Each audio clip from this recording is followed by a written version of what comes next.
Well, just over 3 weeks since we last went racing, which quite frankly does feel like a lifetime.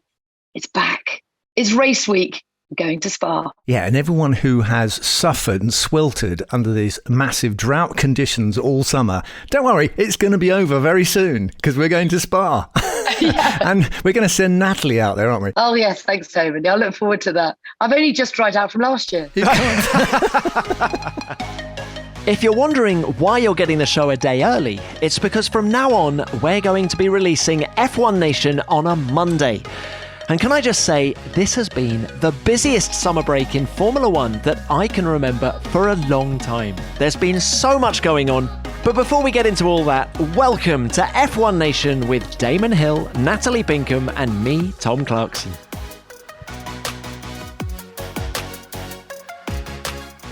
So Spa is going to look very different this year because since last year, they've spent 80 million euros. First of all, they put a new grandstand at Eau Rouge, and there are hospitality suites now going all the way down the hill towards Eau Rouge on the left-hand side. So they've poured all this money into the track. It's a sellout again. Well, why wouldn't it be?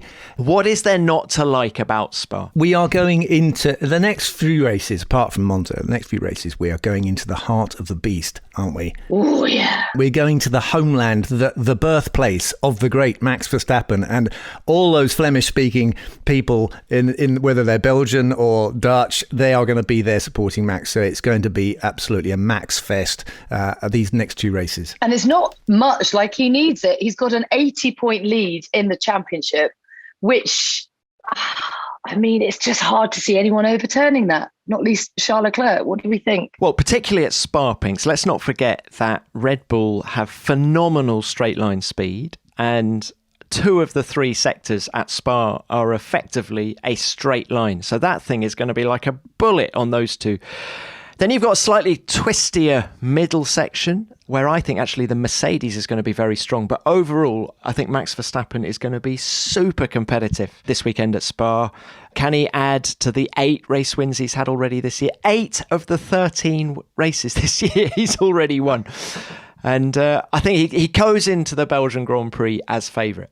And are you the top stat man, Tom? Are you going to be our top stat man? Can you confirm whether never before in the history of Formula One, someone with an 80-point lead at this point has ever lost a world championship?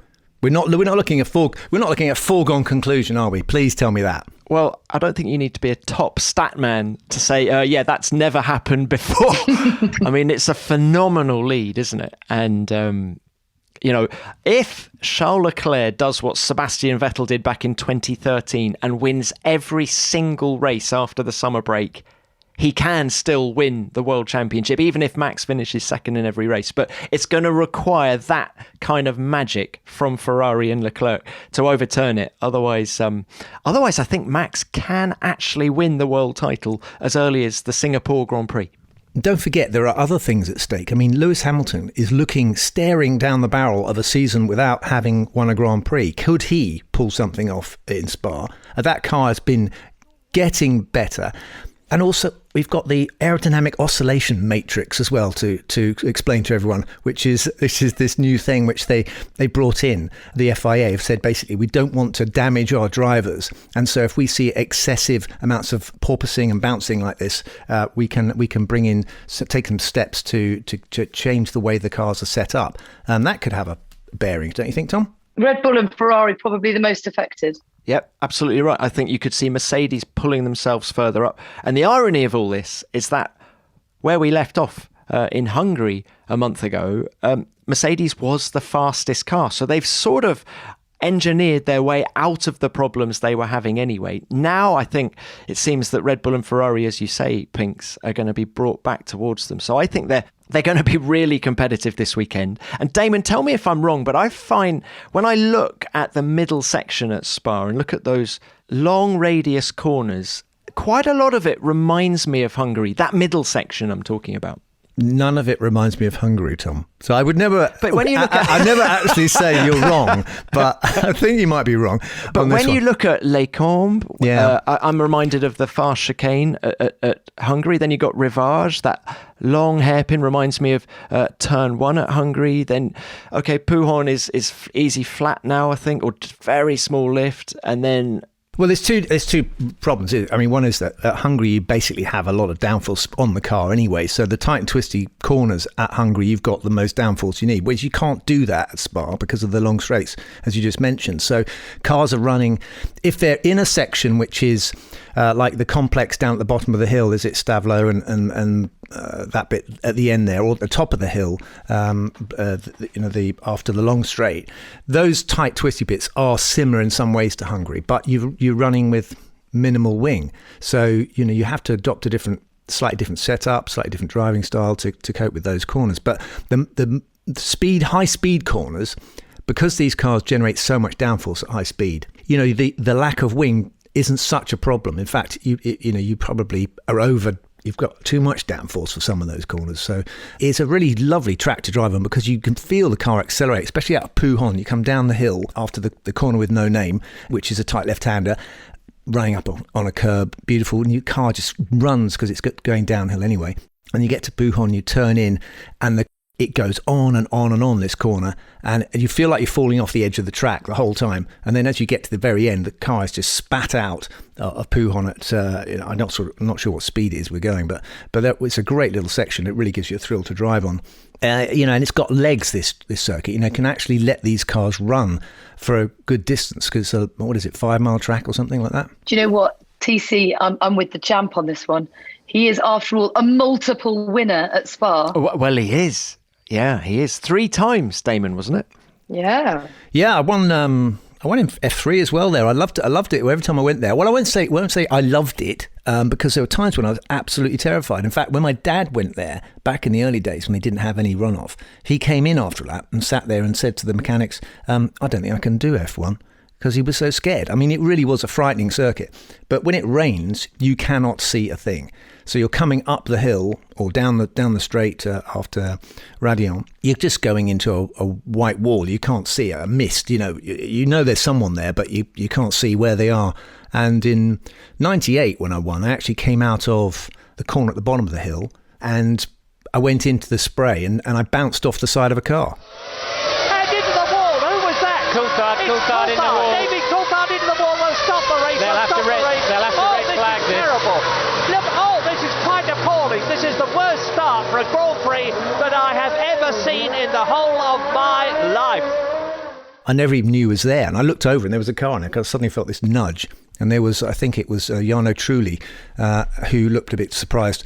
But, I just had no idea there was a car there. So just explain to us, who will never know or understand this feeling, what is it like just to have to drive on instinct? Well, it makes the hairs on the back of your neck stand up. I mean, basically every little sensation has to be on full alert, and you really have to just drive because you can't tell if you're going to hit a deep river or a puddle of some sort.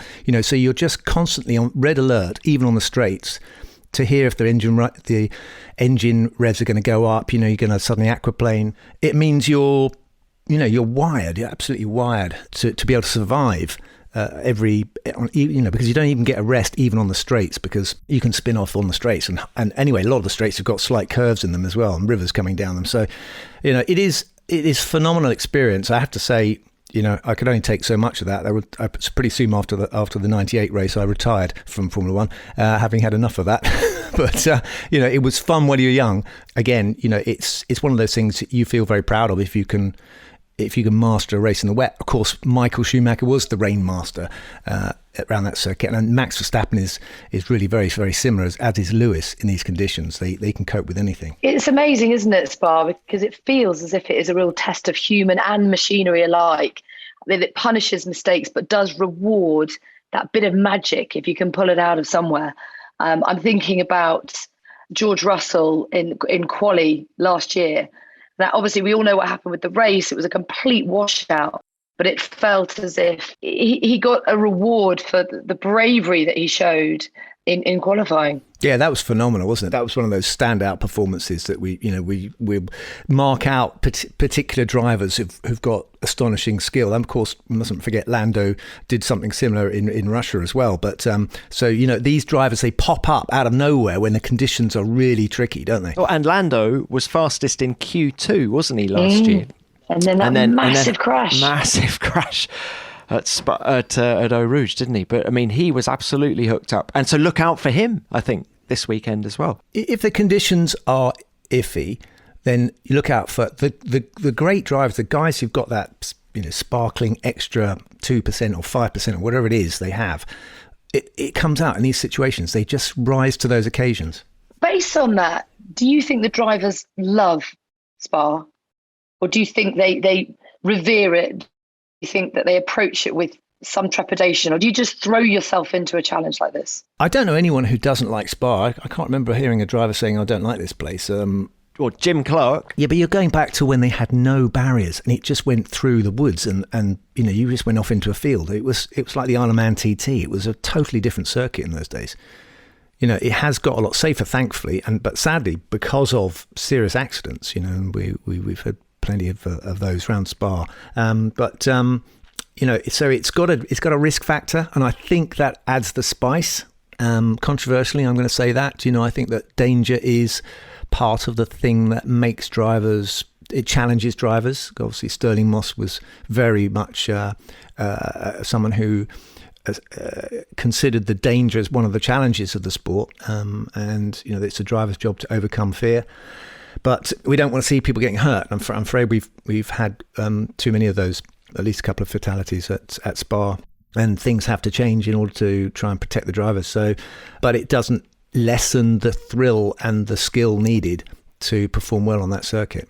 And one of the skills I think you need at Spa to perform well is to make it through lap one, because there's always a bit of argy-bargy at La Source, the first corner, isn't there? And you've got to make it clean through there to obviously, that old adage. Is that the shortest run to the first corner, apart from Monaco? Yeah, and so they're all tripping over each other. And of course, you're then desperate to get a clean run out of there because of the long straight that follows up to Les Combes. And also down through the first part of Raidillon, when they come through, remember that pass with Webber and Alonso? That was just absolutely thrilling and terrifying at the same time. Balletic, yeah. Yeah, two guys totally respecting each other there through that corner. And they managed to pull off a great display of driving. And of course, not forgetting Mika Häkkinen and Michael Schumacher going either side of and Mika Häkkinen overtaking Michael by going the other side of the back marker, whose name I forget. Ricardo Zonta. Ricardo Zonta. Yeah. So hi Ricardo, if you're listening. Damon, another challenge it feels, and I think this is something about the aesthetic of Spa, these rolling Ardennes hills, and you arrive to this sort of sea of greenness, and it's beautiful, but the elevation change, 100 meters between the highest and lowest points, how difficult is that to manage? It's not difficult. The downhill stuff is more difficult than uphill. When you've got a corner that's actually dropping away like Pouhon on the entry, you just get a feeling like you're going to fall off the edge of it. So it's kind of a mental trick. You have to convince yourself that when you start to turn in, the car is not going to just go flying off into the gravel trap there. But other than that, I love undulations. It's a roller coaster. That's one of the thrilling things about it. And actually, when you get up to the top at Virage and you turn around to that, as I said, the corner with no name just before Pouhon, you can see all the way up to the paddock. So you can see how far you've travelled. You can see right the way across to the other side of the valley.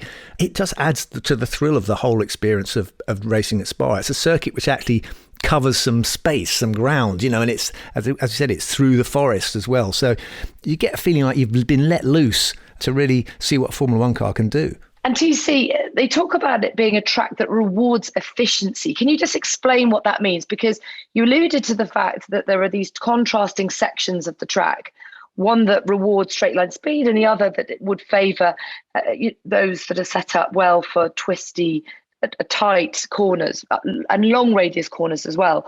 So how on earth do you strike the perfect balance? Really hard, isn't it, Pinks? And actually qualifying is really hard on many levels at Spa because the lap is so long. You're looking at 1 minute 45. You get fewer goes at it, so you get fewer laps. So you have to be on it from lap 1. And if you suddenly want to make a change, by the time you've come back into the pits, made a setup change and got back out, you're probably running out of time. So you have to plan the session very carefully. And then, as you say, do you go for higher downforce, which would slow you down along the straights in Sector 1 and Sector 3, but make you incredibly fast through Sector 2, through the twists of Sector 2?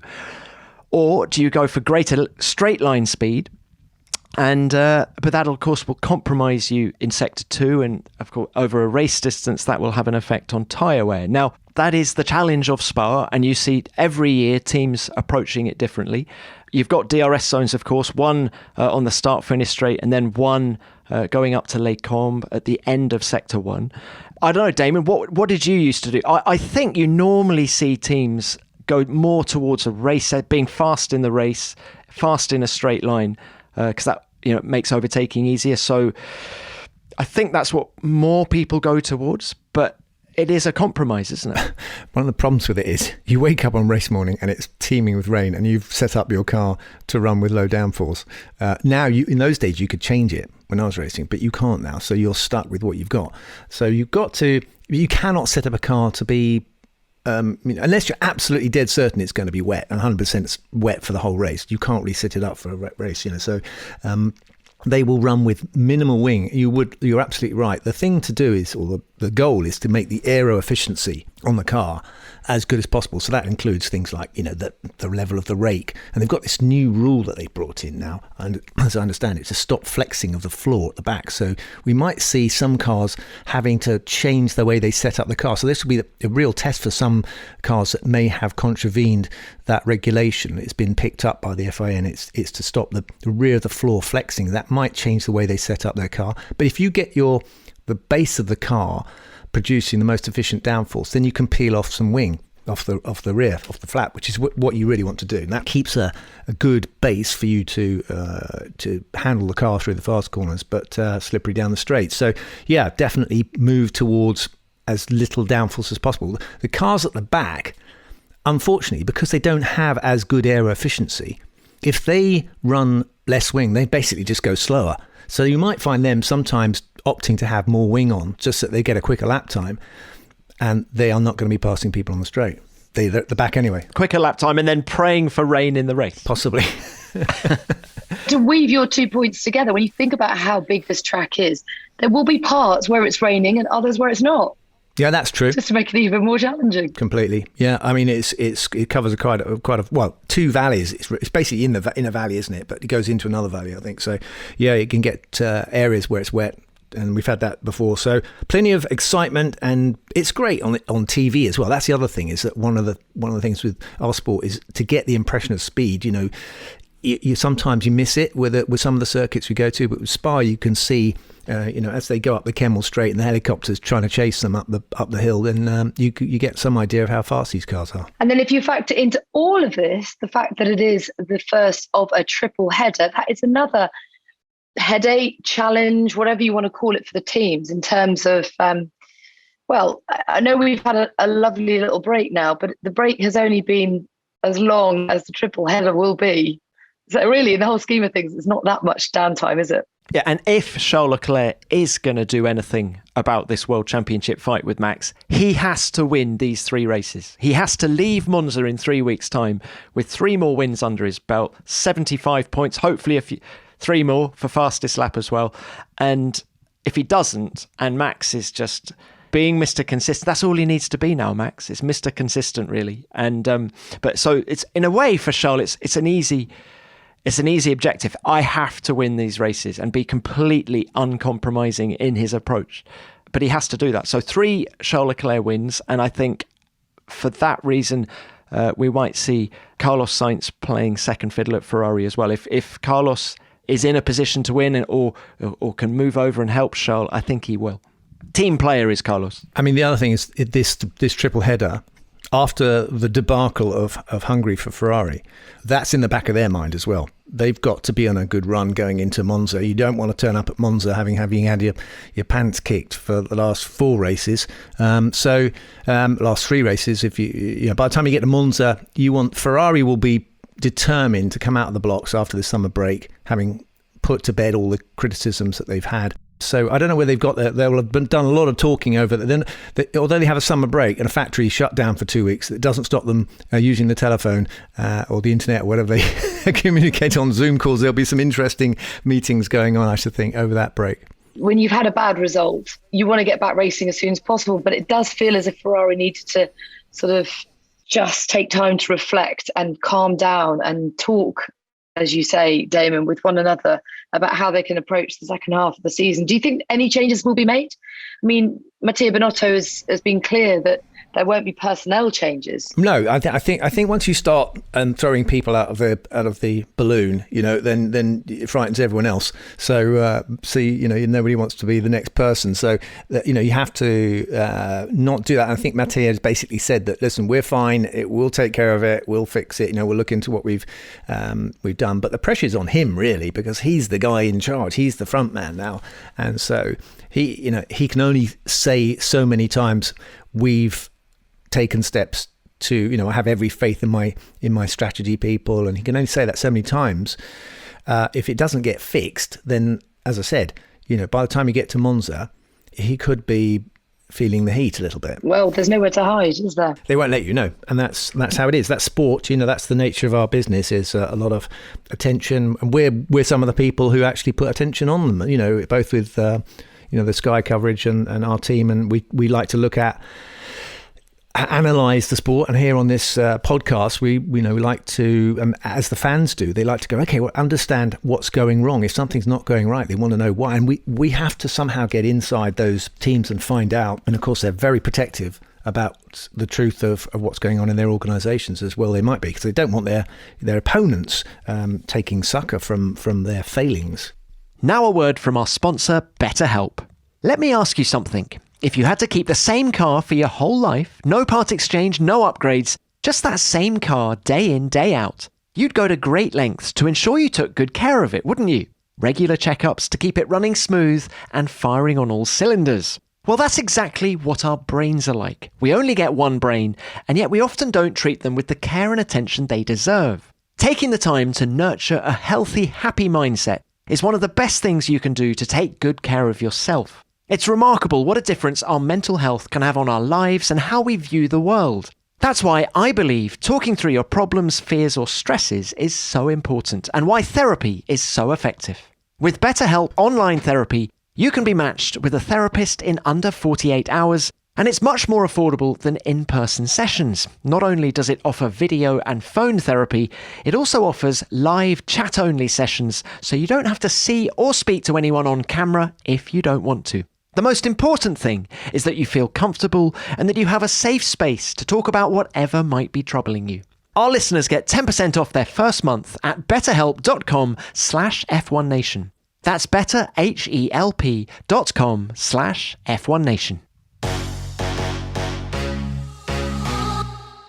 Shall we just dissect what's gone on over the last couple of weeks in terms of, we were supposed to all have a bit of a break. I don't think it's ever been so busy in the summer holidays in terms of what on earth is going on with the driver market. Well, you guys were on holiday when Alonso made his move to Aston Martin, right?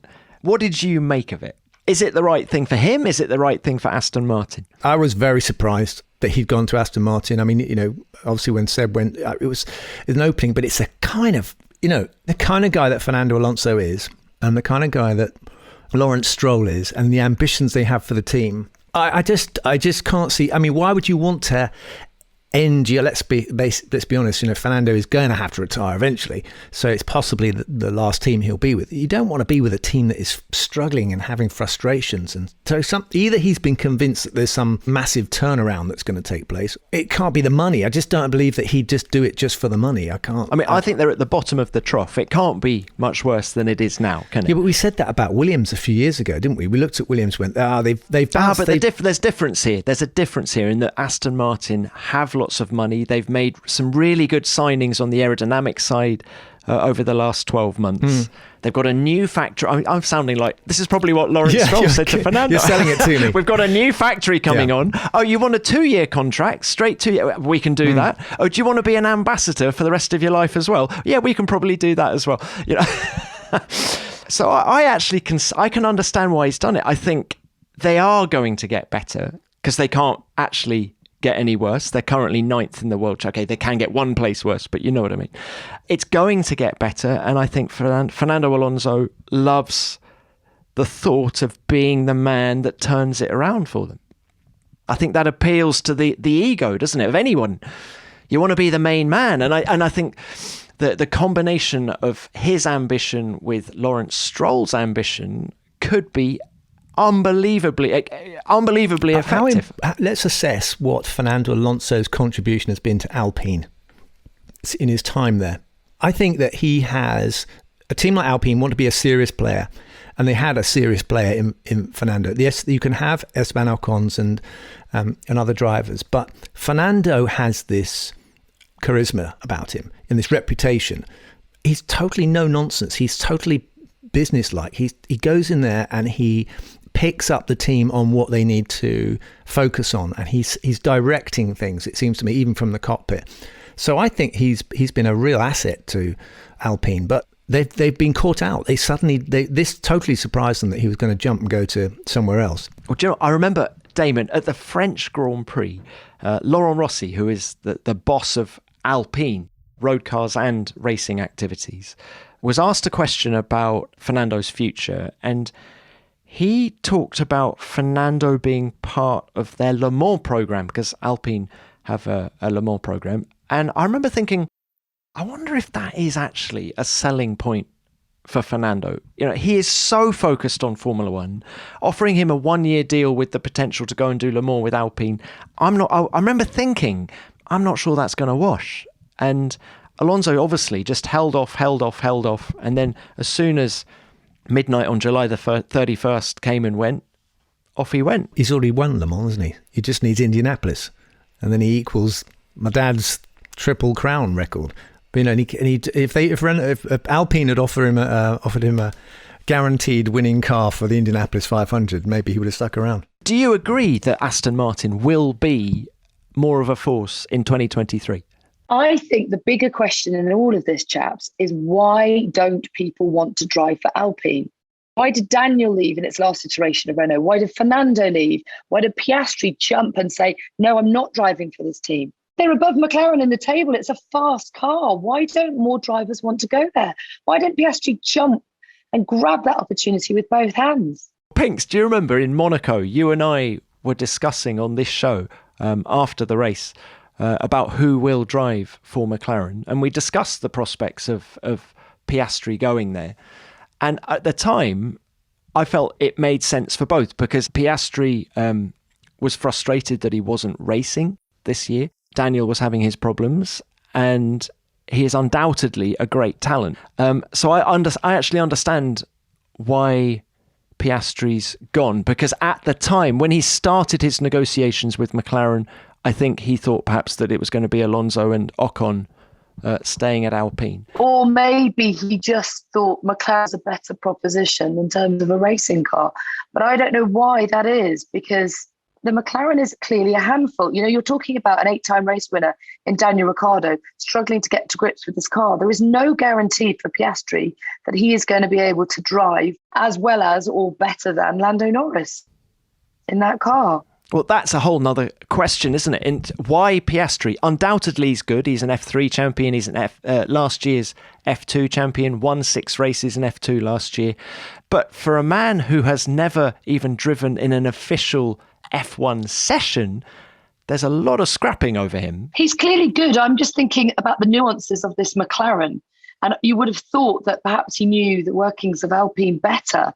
Maybe he didn't like what he saw. I don't know. Look, we're speculating. It is all conjecture. And I think more will become clear. But it is quite incredible with Fernando's cheeky little move there, the domino effect that it has had on the sport. And we go into the second half of the season not much clearer. You say also, Pinks, why does no one want to drive for Alpine? But surely it's a really good home for Daniel Ricciardo. I know he left after 2 years there, but actually year 2 was really strong. There were podium finishes. I felt he was really happy there, and I was surprised that he jumped to McLaren when he did. Yeah, that's true as well. And there's been a personnel change. Obviously, Cyril Abiteboul has left. The dynamic within the team is slightly different. I mean, I really think that Alpine has a lot to offer. Do we think Daniel wants to carry on? Is he another driver who's starting to, look further afield and the rest of his life? And if you look at Sebastian's announcement on his Instagram page, he's made 2 posts on Instagram apparently, and he's got 2.2 million followers. But anyway, they're just his retirement announcement in German and in English. So, but he's talked about the fact that there's more to life, and I get this feeling with Daniel that he's kind of excited about life after F1 a little bit. I think there's a significant difference there. Seb has 3 kids. He's married with 3 children. His priorities have shifted. I felt personally when I heard Daniel overtake the 2 Alpines at the last race, and you just felt the punchiness in his voice. He's still got the hunger.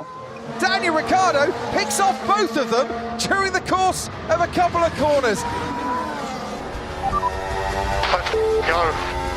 He still really wants it. This has been a very interesting, from my point of view as a driver, I look at the performances of drivers going up and down now, depending on which teams they go to, and some drivers can't drag a performance out of a car, and I'm asking myself, what is it about these regulations and the cars that they have now that's so restrictive for some drivers? If you cast your mind back to the start of the season when Sergio was doing quite well, he was very happy with his car and he was winning races, and Max wasn't so happy. Now Max is happier with his car. He's changed the basic setup and it's switched it around a little bit with them. But you get someone like Daniel who's got loads of experience, goes to a team at McLaren, just cannot get the damn thing to work. Now, what is that? And I'm mystified, because I always thought I have had experiences like that where they changed the regs and they went to groove tires, and I just couldn't drive. I didn't. The chewing gum lost its flavour. I just could not enjoy driving these cars with these groove tires on.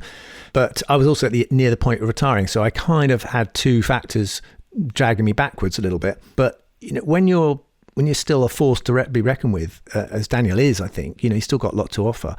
Why is it that they can't make the car suit him? The more I've listened to engineers talking and people talking, I was listening to a very interesting conversation about the difference between drivers that race in the States and the way they drive in the States. And they come to F1 and the problem is there's so much learning to do with an F1 car. And drivers take almost a year to learn all the knobs and the buttons that they have on F1 cars from team to team, because they have so many different layers of complexity that now it's become not so easy to just jump in a car and be quick, and it takes maybe more than 2 seasons. Well, Daniel's been there for 2 seasons. It took Fernando about 2 seasons in Alpine, or at least a season. But Damon, isn't that the point, that Fernando struggled in year 1 at Alpine? Yeah. And in year 2, he's now a force to be reckoned with. That hasn't happened for Daniel at McLaren. So maybe, is the engineering team at Alpine a change for Daniel to some fresh ideas could really benefit him? But it's an aspect of our sport and the challenge that drivers, what their job is as a driver these days. It's much more about being working with engineers and also working with changes to the car that are much more subtle and technical and to do with the steering wheel than it is the knobs and buttons on the steering wheel than it is to do with the pedals and the brakes and the accelerator. So that's where I'm struggling to get into the mindset or the experience of being a Formula One driver these days, and also the simulator as well. How much they use the simulator, or whether they're making the car like the simulator, or whether they're making the simulator like the car, and we're entering a very strange dimension, I feel, with the job of a driver these days. I mean, it's fundamentally they've got to be quick, they've got to be competitive, they've got to be wanting to win, which I don't think I think Daniel and Fernando both have those qualities, and they both can win. But well, anyway, we've done a lot of speculation here on the reasons why Daniel Ricciardo's not quick and why Fernando's left Alpine. Who is going to drive for Alpine? There's a space going. Well, I think it'll be Daniel Ricciardo, and I think as disappointed as we all are that it's going to end like this for Daniel Ricciardo at McLaren, I think Piastri and Norris is a pretty exciting prospect, actually. Two young guns. Lando undoubtedly, in my mind, right up there with Leclerc and Russell and Verstappen in terms of speed. And Piastri, we don't know yet, but everything points to him being exciting. So that's a pretty exciting driver lineup at McLaren next year. And then you're talking about Lando being the experienced driver in the team and Piastri being the new guy, which is how quickly it changes, doesn't it? Because he's still very young as far as I'm concerned anyway, but he's new to the sport. But, he's got how many races now, Lando? He must have... I'm going for 80. Yeah, something around there. But anyway, it's this frightening speed with which drivers become experienced because they're starting so young these days, and they get loads of seasons under their belts, and before you know it, they're topping the ton. So we talked about Alpine, we've talked about McLaren, but also this has ramifications for Williams, because I think Williams for quite a long time have thought Piastri was going to be racing for them in 2023, and there was even talk of a Renault engine deal coming their way as part of the contract. So if Piastri's now going to McLaren, what do Williams do with their second seat? Because of course Alex Albon has re-signed on a multi-year contract. So what happens to their second seat? Do they think they're going to have a much better car next year, in which case do they go for a young gun, or do they keep with Nicholas Latifi, who brings some money with him, and just until everything settles down at Williams, is that a good number two option? Jos Capito and his guys have got all that to think about. Exactly right. The sport as well is in a good place as well. Perhaps it's not appropriate to talk about it, but they've just announced their results, and it's looking quite profitable, and the teams are getting more money. So they don't necessarily. That might have an effect on driver market, because it might mean that the teams don't necessarily need top up budgets from drivers. So that would be an ideal situation. Is if you have, they'll pick the talent rather than over the budget that the driver brings. 72. I'm not talking about Damon's age in September. I am talking about how many F1 races Lando Norris has taken part in. Thank you, Natalie. I'm not quite there yet, but I'm getting there. That's for sure. It will be. By the way, Damon is so lovely, TC. He's actually putting on a whole golf day for my birthday. Yes, it should be called the Natalie Pincombe's birthday golf day, but it's not. It's called the Damon Hill Golf Challenge. So, but are you playing? Are you coming? Are you actually going to turn up? You are coming. 100% in. Okay. I'm in. Are you two going to play together? Are you going to be a pairing? No, we're not. Don't you remember him saying he doesn't like to spend time with his Sky One colleagues? I put them in another team. I don't stay away from them as much as possible because anyway. But no, I'm teasing. No, it's a charity fundraising thing for a charity that I support called Halo, which is learning disabilities charity. So it's on the 20th of September. I'm telling you that so that you all support Damon and that you send me birthday cards. And I don't forget it's your birthday. Just when we thought you couldn't pack any more into the summer break, something that happened right at the end of it, Kimi Räikkönen went back racing, this time in NASCAR. And great to see, wasn't it? He was really quick, Pinks. He was at Watkins Glen, and he qualified, I think, 27th, faster than Danny Kvyat, who's also riding in NASCAR at the minute. And by all accounts, he loved it. I don't know if you've seen any YouTube footage, but in every single interview, the Iceman is melting. He's just laughing and clearly having a great time. And then he was taken out of the race by, it sort of got involved in someone else's accident, unfortunately. But I think he was quite quick. So I think we might see him do more of that. Well, it's you just some people, you're never going to get out of a racing car or some sort of speedy, missile, projectile type thing, are you? I mean, he'll be doing everything because he's always done it, and that's what he loves doing. He loves going fast. That takes us back to the earlier point of when these guys make the decision to retire. Really does define the rest of their lives because, they've still got the appetite. It never leaves you, does it? So picking the right point to retire is crucial on a personal level, in terms of your own ambition, in terms of your family, in terms of your fans. It's a very difficult decision to make. I think it all does depend on your personal circumstances and your makeup. I mean, you could not get two more different characters than Kimi Räikkönen and Sebastian Vettel. So, I mean, you think about what Sebastian Vettel's talking about wanting to do in retirement versus, Kimi does not say much. But he loves his racing. He loves his fast cars. I was listening to Beat Zonder's your interview, Tom, with him on Beyond the Grid. Absolutely fascinating, and they clearly had a very soft spot for Kimi and regarded him as just one of the most amazing talents that we've ever had in the sport. But he was very, famously didn't really say much, so we kind of maybe he missed opportunities, and but he's out there now carrying on and hopefully getting his thrills driving something else. I wish F1 drivers were allowed to drive more varied cars, because I think they'd learn a lot about our sport if they could just go and drive something else every now and then. I think that they get stuck in a rut, honestly, in F1 because of the nature of the formula. But drivers getting more experience, as they used to do in the 60s and the 70s, they would drive everything. They became more rounded drivers and more useful to teams as well, because they could bring back feedback from various different experiences. Oh, Damon, what a segue back into Alonso and Daniel Ricciardo. Do you think one of the reasons Alonso has overcome the troubles of last year is because of all the experience he has racing other stuff, IndyCar, Le Mans? Absolutely. It's got to help, hasn't it? Doing something. I mean, on a really banal level, I went on holiday and I had a hire car for a week. I drove this hire car. I came back, I drove my own car, and I suddenly felt my own car was completely different to what I remembered it. And I'd never have known that if I had not tried a different car. So, you learn from trying all sorts of different sometimes we used to do wild setups on our car just to see what happened, just to see how different this thing could feel. I think it's interesting him I'm sure he'll be really fascinated to be driving that car and be very interested to see how Kimi's going to get on with his racing career after retiring. I didn't know he was going to carry on racing, but apparently he is.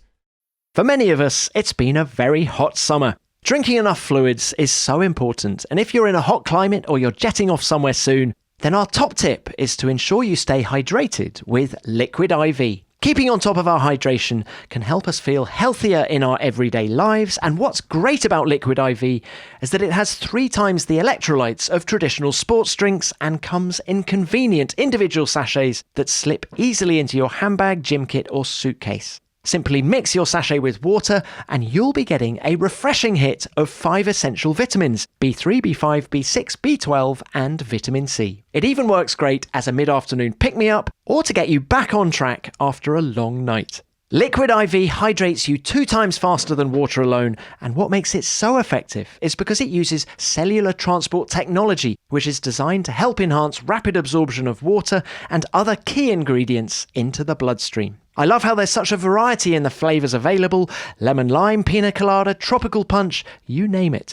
Watermelon has been my number one choice so far because it's incredibly revitalising and fresh. But don't just take my word for it, try it for yourself. Grab your Liquid IV in bulk nationwide at Costco, and you can get 25% off when you go to liquidiv.com and use the code NATION at checkout. That's 25% off anything you order when you shop Better Hydration today using the promo code NATION at liquidiv.com. Questions, please. Damon Hill, do you think it's time maybe you should change your approach to racing? Well, I don't know even how to start answering that question, but anyway. It's the Williams leading Damon Hill. Some more questions, please. Damon, were you happy with the start? Damon Hill, congratulations for this winning, Damon. You must be satisfied. Any questions? Yeah. Well, Damon, it must have been absolutely gutting that last couple of laps. Damon, it looked like he had it really under control. Some more questions, please. Damon Hill has done a fantastic job.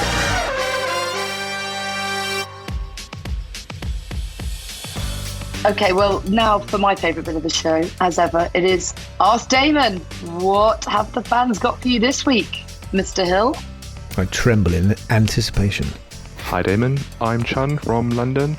I love the podcast. All 3 of you have a hilarious sense of humour, so keep doing what you're doing. I'm sure we can agree that silly season has been quite the roller coaster already with the Piastri and Alpine drama. And as I was being reminded that Oscar Piastri is managed by Mark Webber, it got me thinking, and I'm quite fascinated by what that relationship is like. So my question is, Damon, if you could manage any driver, past or present, who would you choose and why? Thanks.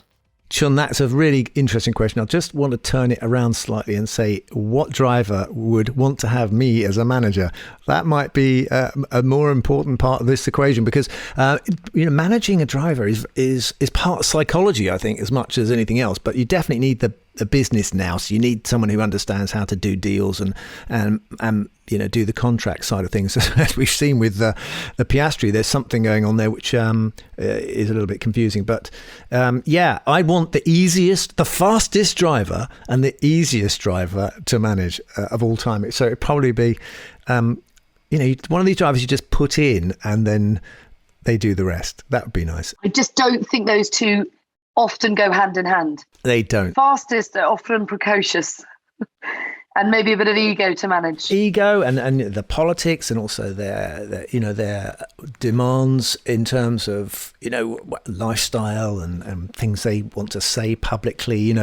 I will say this in that I was given some very good advice by someone when I got myself into a bit of a pickle, and I wish I'd had some more advice like this earlier in my career. But saying the wrong thing and getting into trouble with the press, I got some advice from a person who aided politicians, and she just basically advised me to save it for the book, was her comment. In other words, don't court controversy just for the sake of it.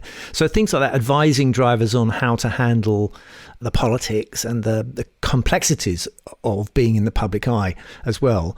I think there's a need for that for some drivers, especially young drivers coming up. Other drivers get a handle. Someone like Fernando Alonso is probably it's no point. I mean, he understands all of that stuff anyway. So, and he speaks for himself, as does Lewis. It's a very interesting challenge. And there are a couple of people who are managers in our sport who you never hear from. Like someone like Nicholas Todd. He absolutely keeps his mouth shut and does not get involved in the front, being in the limelight at all, but he's quietly working behind the scenes with his stable of drivers, usually Ferrari drivers or Alfa Romeo drivers. Well, I think the old adage, never complain or explain, can actually get you very far in life. Or as Ronan Keating would put it, you say it best and you say nothing at all. Yeah, but that's the problem, isn't it? Is you're then accused of being boring, but you can't please everyone. Worked okay for Kimi. Kimi had his special charm, didn't he? Leave me alone, I know what I'm doing. That's the only thing I can remember him saying, really. That and give me my gloves. Damon, can I say something controversial? I think with a different manager, you would have stayed at Williams in 1997. You should have said so at the time, Tom. I think we missed the boat there. I think we missed that opportunity. Yeah, so that's a really good point. I didn't perhaps manage myself very well. So I probably am not the best person to manage someone else either. But, I've learned a lot in that time between being a Formula One driver and listening to a very interesting point. I love listening to your Beyond the Grids, Tom, is listening to drivers, and quite often they say exactly this. They wish they'd had a better manager. Points in their career where they took the wrong decision, or they believed someone who was telling them something, and they just missed out on opportunities. And there's a whole bunch of really great drivers who we never saw the best of because... Well, guys, if the three of us had been managing Jean Alesi, I think his career could have gone very differently. He actually signed for Williams in 1991 or for 1991. Yeah, he could have stopped me from getting into Formula One. And he then elected to go to Ferrari instead. Now, I think the three of us would have said, Jean, you need Williams. And I think he'd be a multiple race winner, not just that one win in Canada in 1995, if we'd been in charge. Yeah, it's a whole load of what ifs in this subject matter, isn't there? Drivers going and taking decisions. As we've been discussing all of this podcast about the driver movements during the summer break, and now we're pondering, and it's very difficult from the inside to see what the right thing to do is, and that's why I did used to read what the journalists were saying, because you get an outside perspective on your situation. Sometimes it's quite painful to read that stuff, but you have to be able to get some perspective. You're the insect, if you like, inside the jar.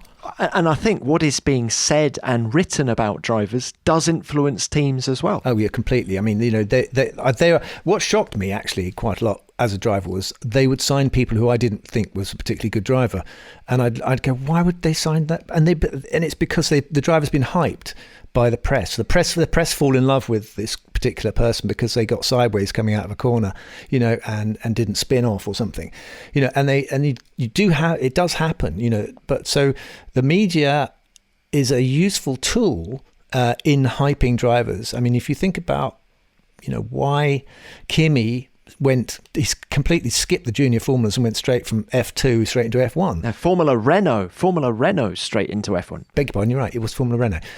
So he completely missed out the ladder up to F1, but because he had some mystique about him. But then that was well-placed mystique, as we found out. Who would I manage was the question.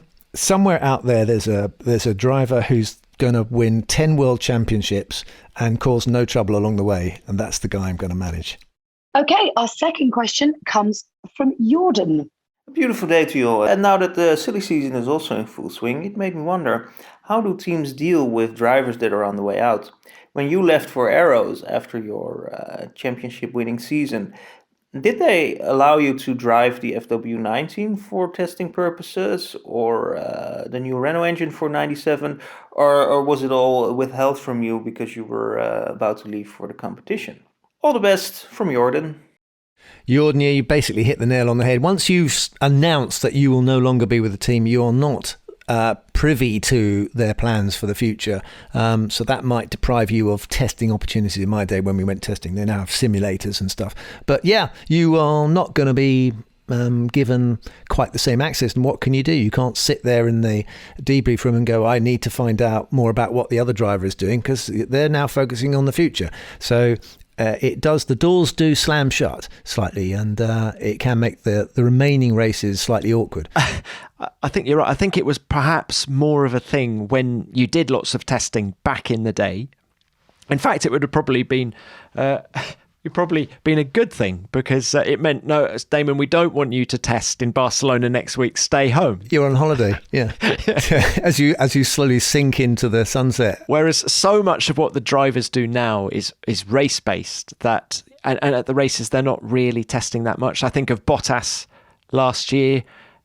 He was asked a couple of times, now it's been announced that you're going to Alfa Romeo. How different is it within the team? And he said, well, not really, because it's all about getting the maximum result for the team on each given weekend, and he's part of all of those discussions. I should add that actually, although my retirement from Williams was announced before the end of the season, they can continue to put in every effort to help me win races, because clearly it was in their interest as well. So it wasn't like they backed out.